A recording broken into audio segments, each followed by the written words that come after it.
LSD is one of the strangest and most controversial substances known to science. A dose smaller than a grain of salt precipitates a hazardous mental journey into a universe of hallucination, intense emotion, and some believe mystical revelation. These remarkable effects were discovered by the Swiss chemist Albert Hofmann in 1943. During the 50s, LSD was used widely for research in psychiatric hospitals. Then, in the early 1960s, LSD leaked out of the laboratory. With bizarre and unforeseen consequences, the drug was consumed by a generation of young people, seeking spiritual transcendence and an escape from the conventional world.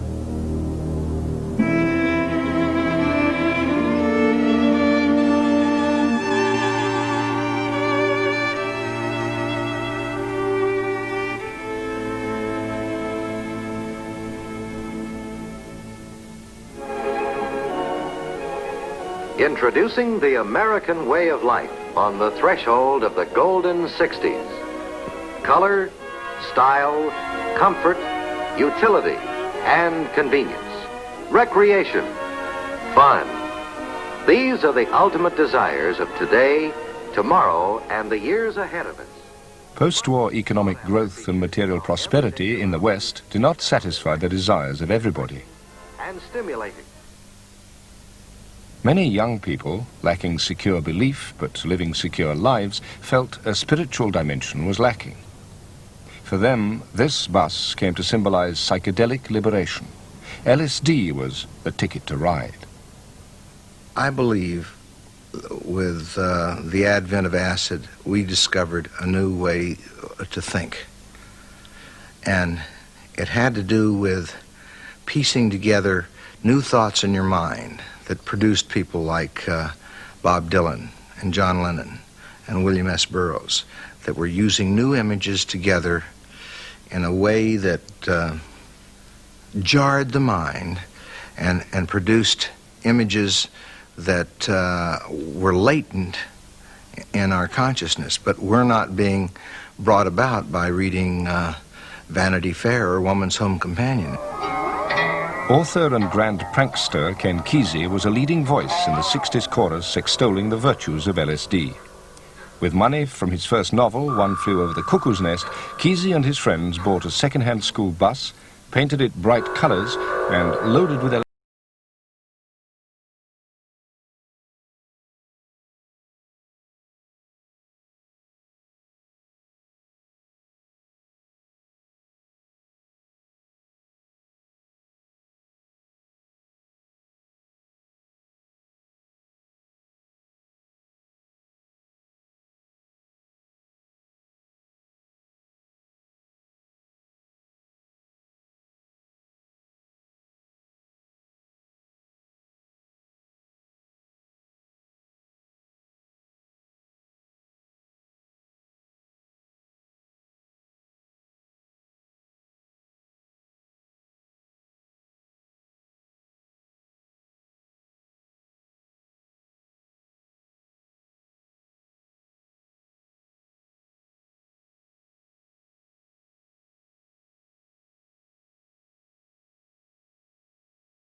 To Kesey, the strange, discordant effects of LSD seemed perfectly in tune with the times.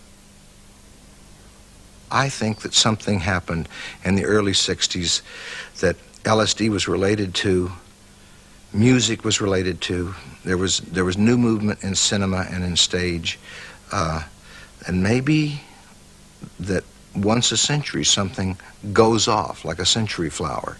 LSD was just perhaps the pollen that fell off of it, but it didn't make it happen, it was part of it. If the value of the LSD is that it expresses and brings to fruition what was going on in the 60s, then I think that's a strong argument against LSD, because what was going on in the 60s is precisely something that I think we now have to recover from. At a time when many of his fellow students were embracing the psychedelic ideology, Roger Scruton, today professor of philosophy at Birkbeck College, viewed it all with deep suspicion. Very difficult to summarise the 60s worldview, but I think one could say, very briefly in a nutshell, that it was the attempt to have rights without duties, claims without responsibilities, and pleasure without cost. And the real cost of having any peaceful enjoyment of the world is that one maintains institutions, one makes a sacrifice in order to preserve one's inheritance. And this was something that I think the people of the 60s, the young people of the 60s, were very reluctant to do. And LSD ministered to that reluctance. It told them that even the most sublime experiences, those of religion, which people had thought in the past came through considerable sacrifice and worship and surrender, that experience too could be had on the cheap. Millbrook, New York State. Here in 1963 was established a group who saw LSD as the sacrament of a new religion to change the world. They were led by Timothy Leary, a former Harvard psychology professor, fired for giving LSD to his students. Our aim, like the aims of any religious group just beginning, is to transform American society. I'm sure many of your viewers know that America today is an insane asylum. The American people are completely hung up on material acquisition, on power, on war making. It's an insane asylum over here. And it's our goal to lift the spiritual level of the American people. We're going to try to bring about a religious renaissance and a spiritual revolution. Leary's East Coast Millbrook community had a reverential attitude to LSD that contrasted sharply with the merry pranksters' anarchic West Coast style. One day the two groups met. We came through riotous and noisy. They are a more sedate group, but there was no friction between us. In fact, I think they even gave us a piece of Baba Ram Dass's, Dick Alpert's famous suit. Did you ever hear that story? He was bringing across a pint of LSD in his suitcase, and it got broken in the airport, and his suit soaked it up, so they took the suit and put it in deep freeze. And for some years, whenever they wanted to get high, they'd cut off a little piece of the suit to eat. The only legitimate source of LSD was the Swiss pharmaceutical company Sandoz. In 1963, Leary wrote to the firm placing an order for 100 grams of the drug, enough doses for 2 million people. The letter was addressed to Albert Hofmann, who'd stumbled upon the strange effects of LSD in 1943. Already alarmed by non-medical abuse of his discovery, Hofmann advised Sandoz against supplying Leary. I became aware that LSD became a problem from friends in the United States when they wrote me that it had been used on the street and that they made a lot of propaganda for use outside of the medical profession. And I immediately realized that it could be dangerous because a substance which has such deep effects must be used carefully. You're introduced to LSD, and unless you've taken some other drug, like for instance like marijuana or something, well, you know, it's an altogether new thing. And you actually can have a religious experience, and it can be even more important than reading the Bible 6 times or becoming a pope or something like that, you know. At Millbrook, children as young as 9 were given LSD. The drug was freely available, and everyone joined in its ritualized consumption. LSD was not illegal. Leary denied there were dangers and began a propaganda offensive. The kids who take LSD aren't going to fight your wars, middle-class, middle-aged, whiskey-drinking generals. They're not going to join your corporations, middle-class, middle-aged, whiskey-drinking corporation presidents. Enormous crowds come out to hear me lecture. Whenever I go to a college, it's always sold out. It's not because I'm that clever. It's because they gave me the good lines in the show. Turn on, tune in, drop out.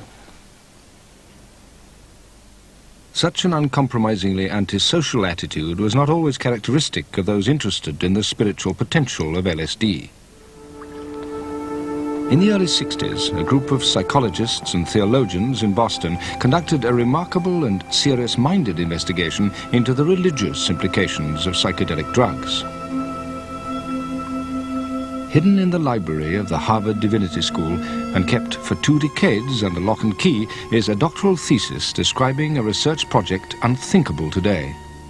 An experiment to discover the effect of psychedelic drugs on the religious experience of student priests. The project was the brainchild of the late Walter Pahnke, a Harvard theological scholar also qualified as a medical doctor. The experiment took place in the Marsh Chapel of Boston University on Good Friday, 1962. Today, 2 of the participants returned there for the first time. I must have been sitting about here. I was at this end of the room, and I would look over this way. Randall Larco was one of 20 students studying for holy orders who volunteered. Well, we gathered that morning, probably an hour before the actual service began upstairs, and we were in groups of 4. There were 5 groups of 4, 20 people who were subjects, and we were all handed an envelope that we were asked to open and to consume the capsule that was inside. Of course, none of us knew who had the drug and who had the placebo. And I don't know how many minutes transpired before we all began, I believe, feeling a reaction. The placebo, in fact, was a form of stimulant that would create a sensation. I think at that point, I was very much aware that something very unusual was beginning to happen to me. A sound recording was made of the service, which, by good fortune, still exists today. He came to me with his eyes and asked for water.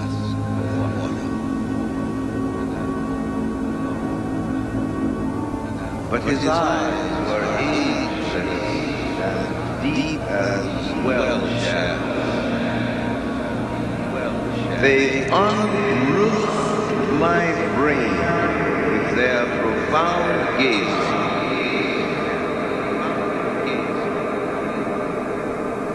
Robert Curven also received the psychedelic drug. For him, the experience was initially unpleasant. I tried hard to concentrate and remember where I was, because it dawned on me that at the moment I couldn't picture my family or what I did outside this place. And then as I concentrated, it occurred to me that this was supposed to be an experiment.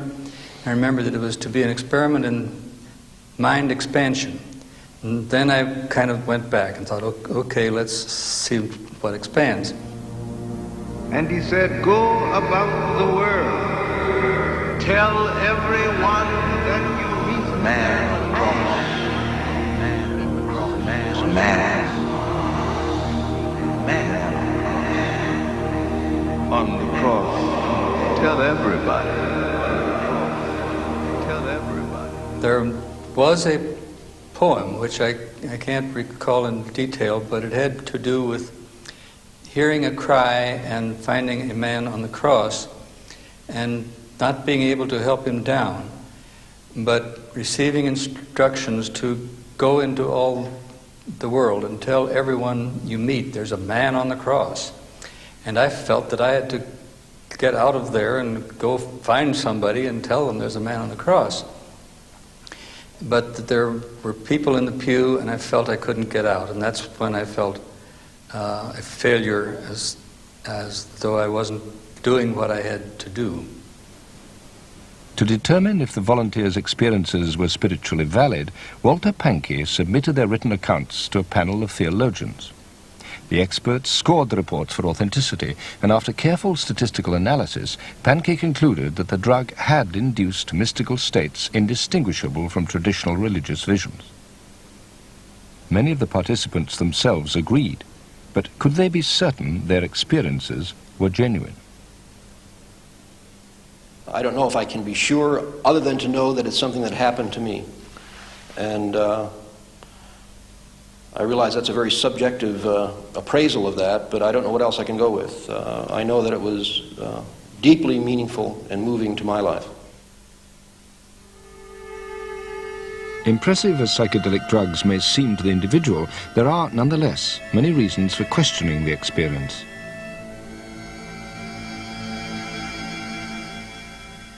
Whatever the actual intensity of the experience, to call it religious has nothing to do with its intensity. It's to interpret it as having a certain meaning.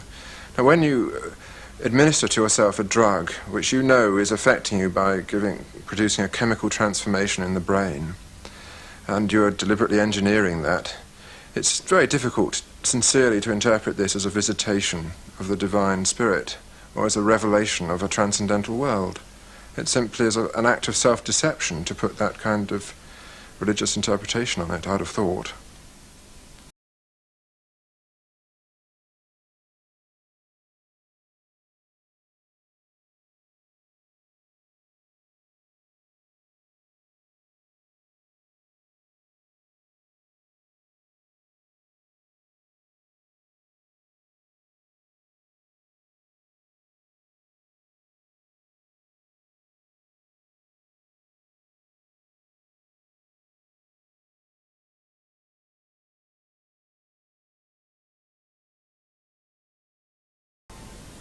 In Switzerland, the directors of Sandoz began to hear of the widespread and uncontrolled abuse of their product. Aurelio Cerletti was responsible for the production and distribution of LSD.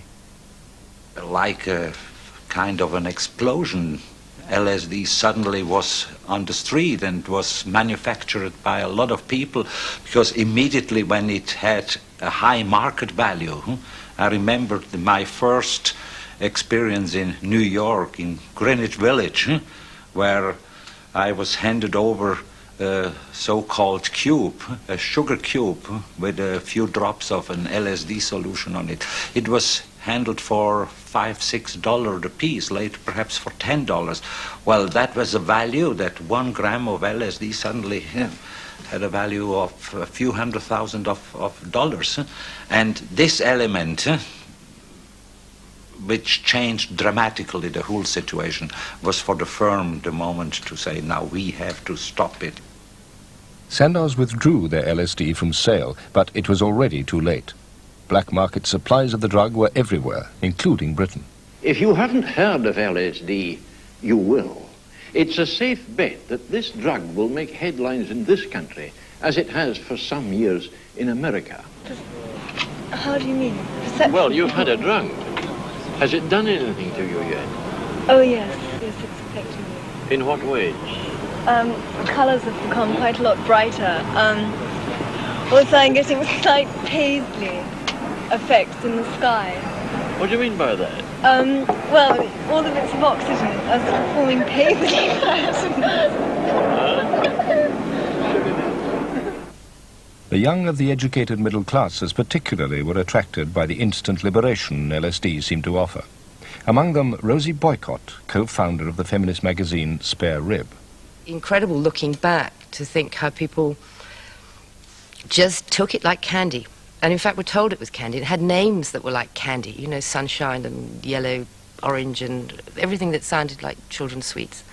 And you tended to do it a bit. I mean, it became lots of people who would say do it every Saturday night. It became part of their life. They might go to a job in the city during the rest of the week and adopt what you might call very normal, or what we would call then a straight way of life. And at the weekend, they would metaphorically let their hair down. Now, so far, are these visual things the only effects you've had? No. What other effects? It's all to do with colour. It's all to do with round, with shape. Everything's colour. Everything, you know, is...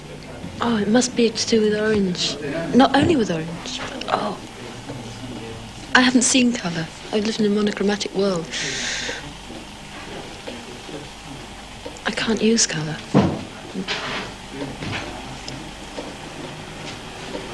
I can do everything.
The view of psychedelic drugs as the road to personal and social liberation was not shared by all.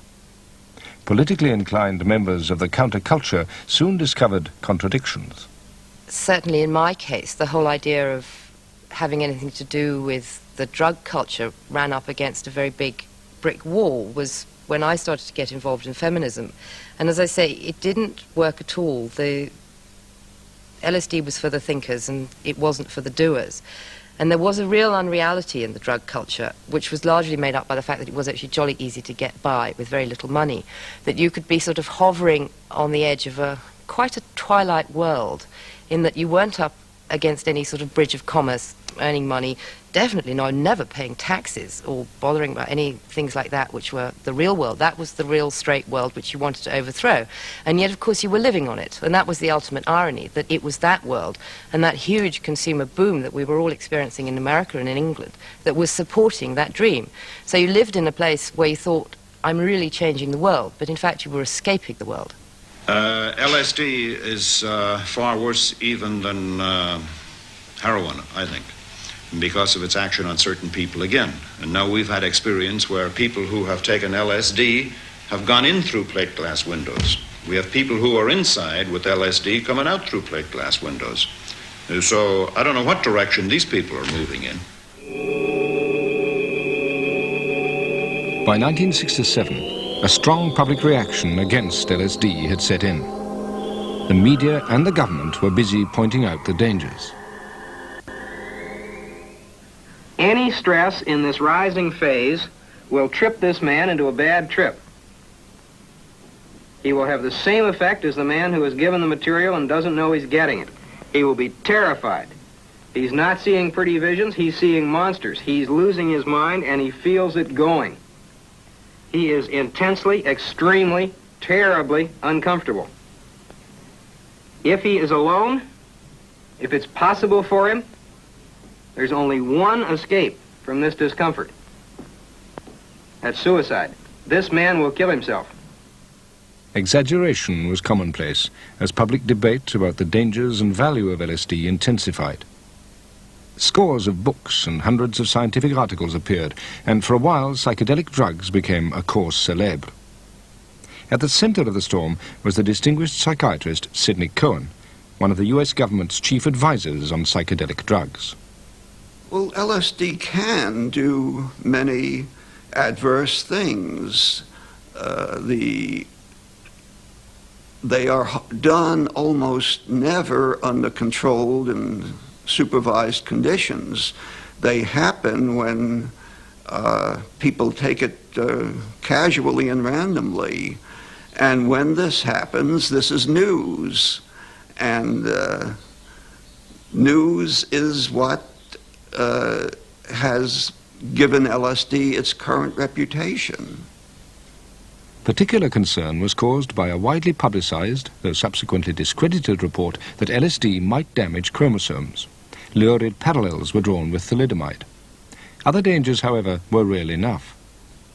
20 years on, we're better able to assess the true risks of LSD.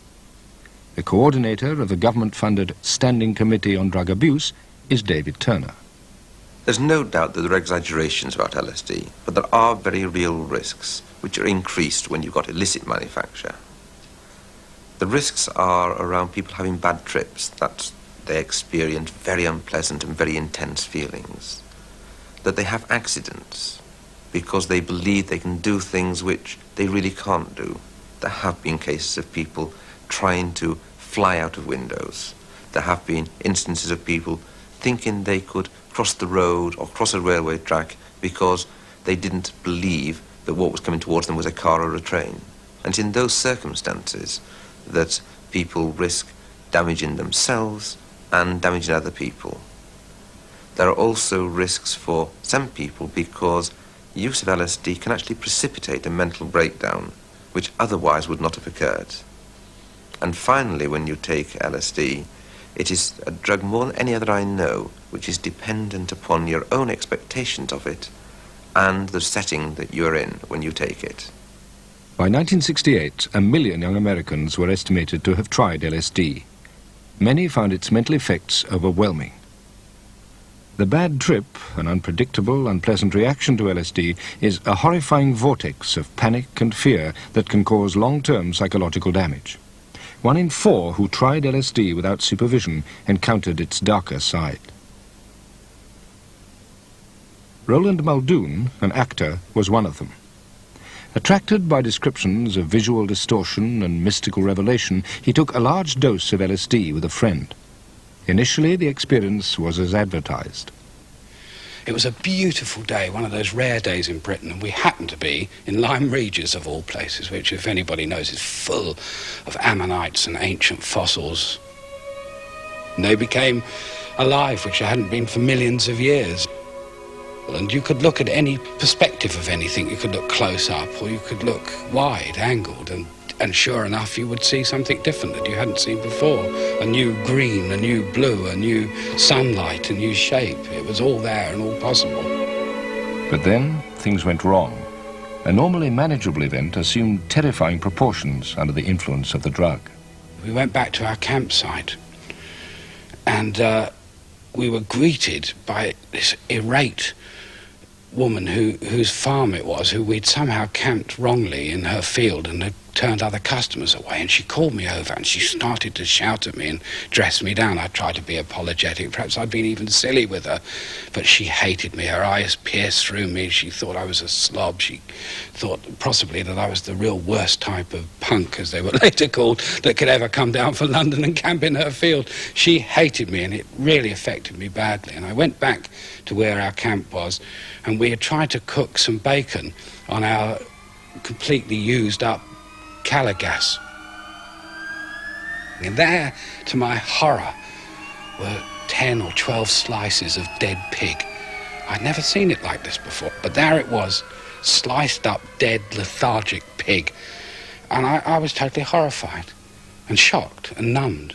And we got in the car and we drove back to London, and all the way back I was haunted by green monsters, Celtic monsters, cartoon kind of monsters, not real monsters, who were in my head but out of control and laughing at me, pointing their faces at me and going, ha, ha, ha, ha, we've got you. It put me off forever. I had this negative, horrible feeling that behind everything there was something horrible. I didn't want that experience ever again.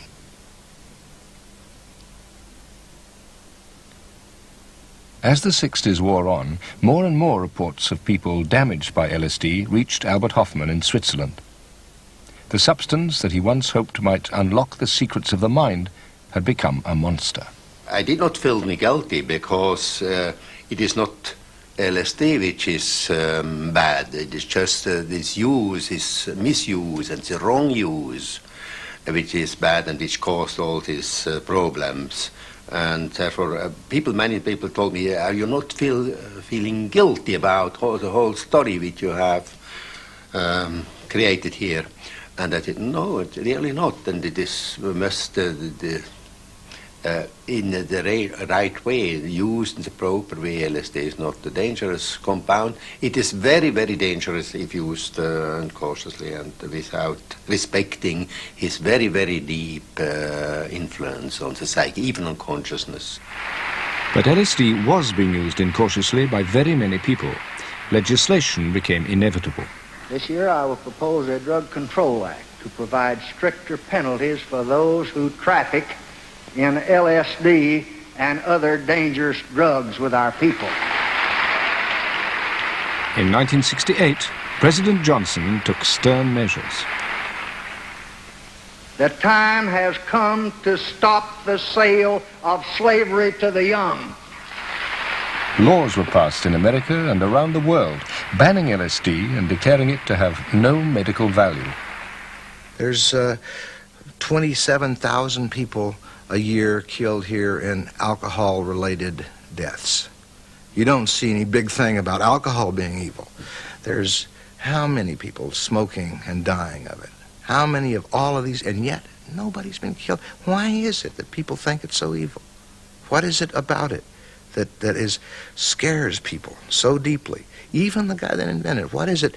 Because they're afraid that there's more to reality than they have confronted.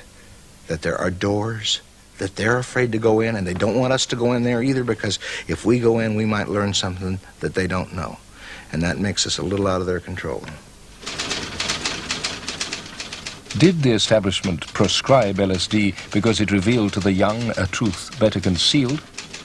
Lord William Deeds, former MP and editor of the Daily Telegraph, sat on a committee that advised the British government to ban LSD. He denies metaphysical paranoia was involved. We're talking of the 60s, when all these things were felt and thought and shared.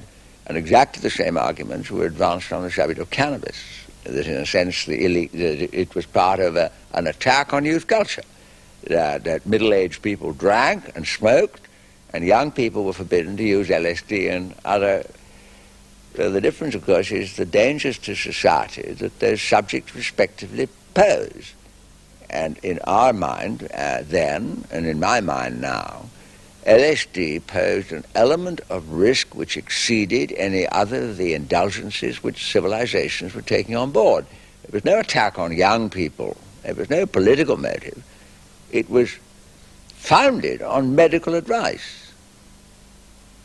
As well as the medical dangers, the committee in their report considered and then dismissed the possible spiritual benefits of LSD. I find it very hard to accept that LSD offers what we could seriously call a religious or a spiritual experience. It can offer a transcendental experience. It can take you outside a sphere which you normally can think in or you live in.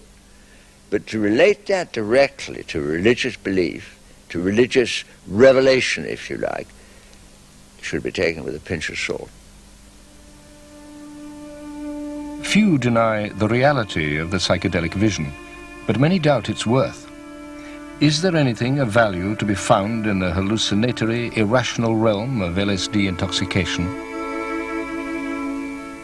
The common way we think about the nature of the human mind is that it is either sane or insane.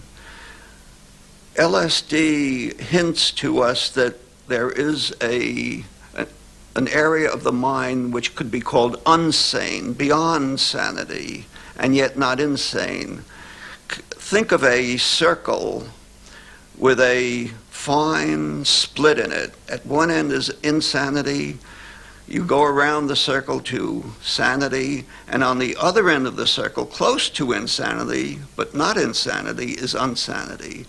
This is perhaps where all the superlative efforts of humanity come from, not only of art, but of science. And it may be that we could approach it by a thoughtful, wise study of LSD.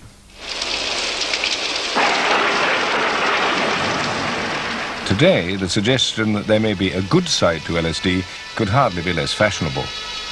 The drug has an appalling public reputation, epitomized by this image of a naked girl deranged by LSD, which opened a recent TV dramatization of the Operation Julie police raids. The romantic appeal drugs held in the Aquarian age has gone. It's been replaced by sordid associations with criminal exploitation and wasted lives.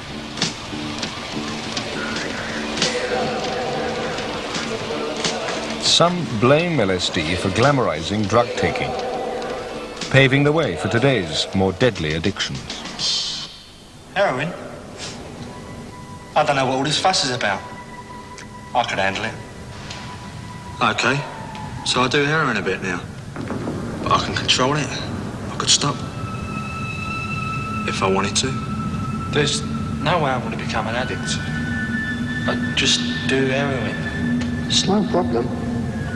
Look, I've got this thing under control. Just got a touch of flutamate. Everyone thinks they can control heroin until it starts to control them. I could give up tomorrow, couldn't I? We've got to make a distinction between heroin, which is a drug which creates physical dependence, and LSD, which is a drug which has no physical dependence. And I don't believe you can make a link between the use of LSD in the 1960s and 1970s with the use of heroin and other drugs like that in the 1980s. In the 1960s and 70s, people were using drugs like LSD, believing that it was a means of gaining greater self-awareness, greater insight into their own being. In the 1980s, people are using drugs like LSD as a means of escaping reality, of avoiding the unpleasantness of life. Of course, in a sense, it doesn't really matter what reasons people have for using it. What does matter is that LSD is an extraordinarily powerful drug whose effects we can't really control, and we can't control when we take it. It creates so many risks for both those who use it and for society generally that I believe we've got no choice but to retain legal controls on its use. Aldous Huxley, whose early experiments with mescaline influenced popular interest in LSD, never lost faith in the value of psychedelic drugs. On the day he died from cancer in 1963, Huxley asked his second wife, Laura, to inject him with LSD.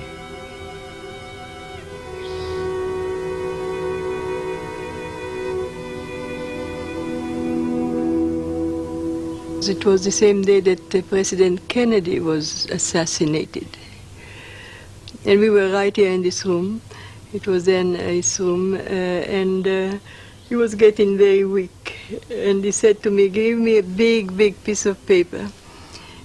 And he wrote intramuscular, 100 microgram of LSD intramuscular. And I filled the syringe with it, and I gave it to him. It was very quiet. At a certain point I said, "If you hear me, squeeze my hand," and he did, very weakly. Then I thought, I had the impression that maybe it was necessary to give a second shot, and I asked him, he indicated. So I gave him a second shot, and that, well, then it was about 4 or 5 hours where there was absolutely no jolt, no agitation, nothing, except this very, very quiet, like a music that becomes less and less audible, like fading away. There was no jolt when he died. It was just that breath stopped, and there was a beautiful expression in the face. There was a very beautiful expression in the face.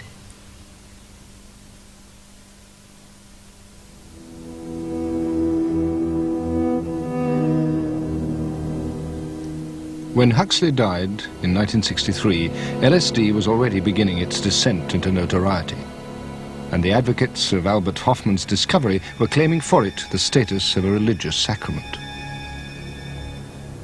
I think that many of the intellectuals of the 60s were really failed priests. There are people who are looking for a priestly role in society, and in another age they would perhaps have joined a church and subjected themselves to the discipline of a church. But they, of course, didn't have the necessary transcendental belief or the necessary ability to sacrifice themselves. So that they took up LSD as a religion in order to preach something to the multitude, and they had to have something to offer to the multitude, which in a consumer society means offering something quick, easy, and satisfying. And I think that in that way, LSD was extremely dangerous in enhancing the ambitions of those people to preach when they should actually have been staying silently in their studies, getting on with something respectable.